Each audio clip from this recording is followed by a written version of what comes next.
తల్లిదండ్రులు నా వందనాలు. అలాగే నన్ను చిన్నప్పటి నుంచి భక్తిలో నేర్పిన మా ఆత్మీయ తల్లిదండ్రులు కూడా నా వందనాలండి. ఇప్పటి వరకు దేవుడు కోటని ఎంతో ఘనంగా జరిగించారండి. అలాగే వాతావరణం కూడా స్వాధీనంలో ఉంచారండి. నైట్ కూడా అలాగే పొద్దున్న కూడా బాగా తుప్పరపడింది. నేను అనుకున్న వాతావరణం కనుక నీ స్వాధీనంలో ఉంచుకుంటే పొద్దున్న నుంచి సాయంత్రం వరకు ఏం ముట్టుకోనయ్యా అనుకున్నానండి. దేవుని కృపను బట్టి దేవుడు వాతావరణం కూడా స్వాధీనంలో ఉంచారండి. ఆత్మీయ తల్లిదండ్రుల ప్రార్థన వల్ల, ఇక్కడ ఉన్న అయ్యగారు అమ్మగారి ప్రార్థన వల్ల కూడా దేవుడు కృప చూపించారండి. మంచి వాతావరణం ఇచ్చారండి. అందరి బట్టి దేవుని నామ స్తోత్రాలు.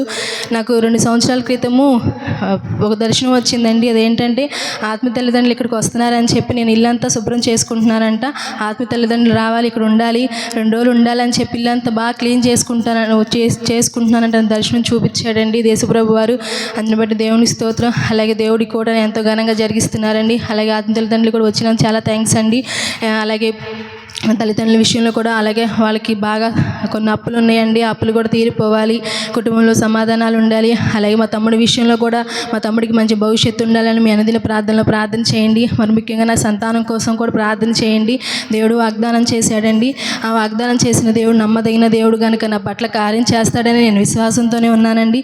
ఇప్పటివరకు దేవుడు ఎంతో నన్ను, నా కుటుంబాన్ని, నా సంఘాన్ని కూడా దేవుడు ఎంతో ఘనంగా నిలబెట్టారండి. అందుని బట్టి దేవుని నామ స్తోత్రాలు. ఇలా అలాగే ఆత్మీయ తల్లిదండ్రులు రాకపోకల్లో కూడా తోడుగుంటే సాక్ష్యం చెప్తాను అనుకున్నాను. అలాగే సేవకులందరినీ క్షేమంగా తీసుకొచ్చారండి. అందుని బట్టి దేవుని నామ స్తోత్రాలు. ఇదే నా సాక్ష్యం. మీ అందరికీ నా వందనాలు.